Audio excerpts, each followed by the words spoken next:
ये शास्त्रों के अंदर बताया गया है कि एक होता है पितृ ऋण जी, दूसरा होता है देव ऋण और तीसरा होता है ऋषि ऋण। अच्छा पितृ ऋण कहते हैं, पितृ माना आत्मा। अच्छा, पितृ माना पिता को नहीं कहा गया है, पितृ ओके, कहा जाता है आत्मा को। अच्छा, और इसीलिए आत्मा का कोई जेंडर नहीं होता है, मेल जी, फीमेल का, जी, इसलिए पितृ ऋण कहा जाता है। अच्छा, कि जो भी माता पिता पूर्वज जितने भी हमारे पूर्वज है हाँ हाँ वो हाँ, सभी पितृ ऋण में आ जाते हैं। वाओ, ठीक है, तो उनके प्रति जो ऋण चुकाना है, वैसे भी कहा जाता है कि माता पिता ने हमारे लिए जो कुछ भी किया है उसका ऋण कभी चुकाया नहीं जाता है। हाँ जी, कितना भी कुछ करे बिल्कुल, इंसान बिल्कुल, तो भी अपने माता पिता के ऋण को चुकाने, नहीं क्योंकि सकते। आज हमारा इस संसार में अस्तित्व अगर है तो उस माता माता पिता के कारण है, बिल्कुल, है ना। जी, अगर वो ही नहीं होते थे तो हमारा अस्तित्व कहाँ से होता था। जी, तो इसीलिए कितना भी इंसान करे तो भी कहा जाता है कि माता पिता का ऋण चुका नहीं सकते हैं या अपने पूर्वजों का ऋण चुका नहीं सकते। हाँ जी, लेकिन फिर भी इस ऋण को चुकाने के लिए विधि है उसकी सेवा भाव। अच्छा, जितना इंसान सेवा करता है, मान लो कि माता पिता नहीं है, जैसे कईयों के माता पिता कौन थे वो भी मालूम नहीं, पता होता है ना, जी, लेकिन आज वो सक्षम है हर रीति से। हाँ जी, तो जब ये श्राद्ध करता है तो वो समझता है कि मैं अपने पितृ ऋण को चुकाऊं, अच्छा, और इसीलिए पितृ ऋण को चुकाने के लिए वो सेवा करता है। जी, जैसे मान लो कि कई लोग गौशालाएं बनाते हैं हाँ जी, कि पशुओं की सेवा हो जाए, हाँ, कई लोग प्रकृति की सेवा करने के लिए अभियान चलाते हैं हाँ कि जी, भाई वृक्षारोपण करें। करते हैं जी, इसी तरह कई हॉस्पिटल्स में सेवा करते हाँ हैं, जी, है ना, डोनेशन करते हैं। कई लोग जैसे एजुकेशन फील्ड में डोनेशन करते जी, हैं, तो सोचते हैं कि ये पुण्य उनके खाते में जाए, अच्छा, अपने पूर्वजों के खाते में जाए। अच्छा, जैसे हॉस्पिटल्स में कहीं डोनेशन किया जी, और जब उनको याद करते हुए कि भई ये हमारे पितरों के निमित्त हम कर रहे हाँ हैं, जी, तो नेचुरल है कि वो उनके खाते में उनको हेल्थ अच्छी मिलती है। अच्छा, या एजुकेशन की फील्ड में करते हैं तो वो आत्मा जहाँ भी है, चाहे बच्चे हैं, यस, बच्चे रूप में होगी या जिस भी रूप में, तो नेचुरल है उस समय तो उसका एजुकेशन पीरियड चल रहा होता है, तो उसको बुद्धि अच्छी प्राप्त होती है, अच्छा, है ना। तो इसी तरह से पितृ ऋण चुकाते हैं सेवा ओके, भावना से। सेवा भावना, जैसे कोई बच्चे का एजुकेशन का सारा खर्चा कई लोग ले लेते हैं हाँ जी, कि भाई जब तक पढ़ेगा उसका एजुकेशन का खर्चा हम देंगे, जी, ये एक सेवा है। सेवा है, और जब ये सेवा करते हैं तो नेचुरल है कि उन पितरों को, हाँ जी, उन पूर्वजों को, वो जहां भी है उनको उसका फल प्राप्त होता है। बहुत सूक्ष्म बातें हैं हाँ जी, समझ में नहीं आता कि ऐसा हो सकता है, ओके, तो इसीलिए कहा कि पितृ ऋण चुकाते हैं सेवा भावना से। अच्छा, दूसरा ये भी कहा जाता है कि माता पिता जो है जी, ये जैसे ब्रह्मा है, अच्छा, ब्रह्मा का कार्य है सृजन करना, ओके, तो उन्होंने भी हमारी दुनिया का सृजन किया, जी, तो हमारे लिए ब्रह्मा वही हो गया, हमारे माता पिता, माता पिता, जी, कि जिन्होंने हमारा सृजन किया और सृजन करके हमारी एक दुनिया बनाई।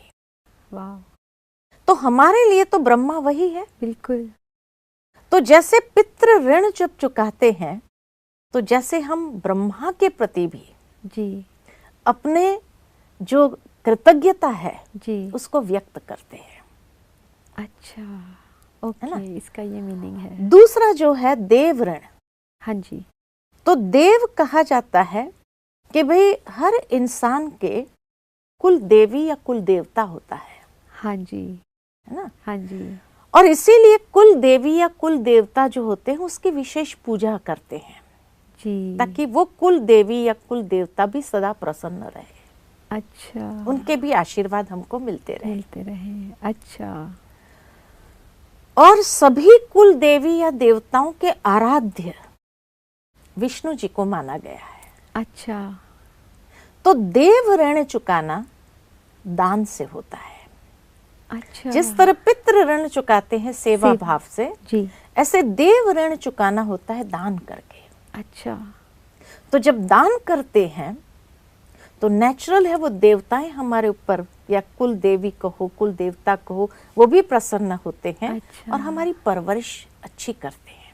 अच्छा, इसलिए विष्णु को पालना का देवता माना गया है। जी, तो ये कुल देवी या कुल देवता जो है ये हमारी परवरिश करने के लिए है जी, कि ओके, पितृ जाने के बाद भी ये देव ऋण जो है उसको हम दान करके जब चुकाते हैं, गरीबों को दान करते हैं, या जिस भी तरह से ब्राह्मणों को खिला, ब्राह्मणों को भी जब खिलाते हैं तो वो ब्राह्मण द्विज होना चाहिए, तब वो देवताएं प्रसन्न होते हैं।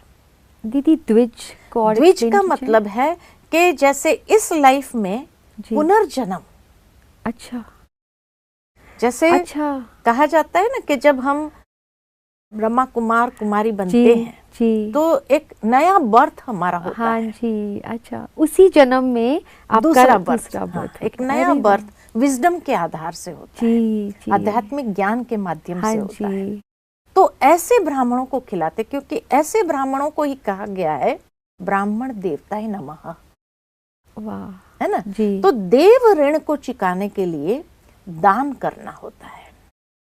अच्छा, और जब इंसान दान करते हैं तो वो देवताएं प्रसन्न होकर के, कुल देवी कुल देवता या विष्णु प्रसन्न होकर के उसकी पालना या परवरिश और अच्छे से होती है। ओके, इसीलिए कहा जाता उनके ऋण को भी हम नहीं चुका सकते हैं, कितना भी दान करे तो भी अपने कुल देवी या कुल देवता के ऋण को नहीं चुका सकते हैं। बहुत सुंदर। भले आज के मॉडर्न लाइफस्टाइल में कई बच्चे जानते भी नहीं हैं कि उनके कुल देवी कुल देवता कौन नहीं है। जानते दीदी, नहीं जानते, नहीं जानते। हैं। तो वो फिर सिर्फ विष्णु को ही आराध्य मान लेते हैं। अच्छा, जी, तो माता पिता ब्रह्मा हो गए हाँ जी, और देव माना विष्णु देवता हो गए, पालना करने वाले। तो हमारी परवरिश जिसके माध्यम से हो तो नेचुरल है उनका ऋण भी चुकाना है। कई बार ये भी होता है कि माता पिता जीवित है तो वो ब्रह्मा भी है, हाँ, तो हमारी पालना भी करते तो वो हमारे विष्णु भी हुए। अच्छा, बिल्कुल, क्योंकि माता पिता क्रिएट भी करते हैं लेकिन साथ में पालना भी तो करते हैं। बिल्कुल, तो माना उसके प्रति भी हम ऋणी हैं। जी, उनकी परवरिश जिस तरह से ले रहे हैं, वो जिस तरह से हमें संस्कार दे रहे हैं, जो सारी चीजें दे रहे हैं, जी, अच्छे संस्कार देना, अच्छा एजुकेशन देना, अच्छा सब कुछ, तो ये पालना है ना हमारी। बिल्कुल, बहुत सुंदर तरीके से माँ बाप हमारी पालना करते हैं। जी, तो इसीलिए ये हमारे देवता तुल्य है। ओके, पूजनीय है। मानो आपको कुल देवी कुल देवता का न भी पता हो, लेकिन चलो अपने माता पिता ही देव समान है, देव तुल्य है। अच्छा, इसीलिए दुनिया में ये भी कहते हैं पितृ देवाय नमः। अच्छा, कि ये पितृ जो है यानी हमारे माता पिता जो है वो देव तुल्य है, और इसीलिए जब वो हमारी पालना करते हैं तो उसके भी हम ऋणी हो जाते हैं। जी, उसके जन्म के भी ऋणी हैं, उनकी पालना के भी ऋणी हैं। तो फिर ऋण चुकाना होता है। हाँ। ठीक है। और तीसरा जो है ऋषि ऋण। जी, और जब ऋषि ऋण कहते हैं तो ऋषि हमेशा ज्ञान बांटने का कार्य करते हैं। गुरु जिसको कहा जाए, जी, ऋषि यानी जिसने त्याग किया है, अच्छा, जो तपस्या करते हैं, हाँ जी, और अनेकों के जीवन के अंदर ज्ञान का प्रकाश फैलाते हैं। अच्छा, जो उनके पास विजडम है उस त्याग और तपस्या के माध्यम से, या जो उन्होंने शास्त्र अध्ययन किया है, या जो उनके पास स्पिरिचुअल विजडम है, जी, उस स्पिरिचुअल विजडम को आगे बांटते हैं। जी, ओके। तो यहाँ पर ज्ञान को बांटने वाला तो परमात्मा है, ज्ञान सागर, बिल्कुल, है ना। इसीलिए शंकर को ऋषि रूप में दिखाया है। अच्छा, ओके। वास्तव में उसको मिक्स कर दिया है शिव और शंकर दोनों को मिक्स कर दिया है। ज्ञान का सागर तो परमात्मा है जी। और वो ज्ञान सागर परमात्मा आकर के हमें सच्ची तपस्या सिखाते हैं, हाँ। योग सिखाते हैं। हाँ। हमें जीवन के अंदर बुराइयों को कैसे त्याग करना है, ये शिक्षा प्राप्त होती है। बिल्कुल। और इसीलिए जो ऐसी अच्छी शिक्षा हमें दे, उसके प्रति भी हम ऋणी हो गए। बिल्कुल। तो परमात्मा के प्रति भी हमारा ऋण है। अच्छा। तो माता पिता के प्रति है, देवों के प्रति है और परमात्मा के प्रति। तो ऋषि ऋण माना परमात्मा के प्रति हमारा ऋण है और वो ऋण भी हमें चुकाना है।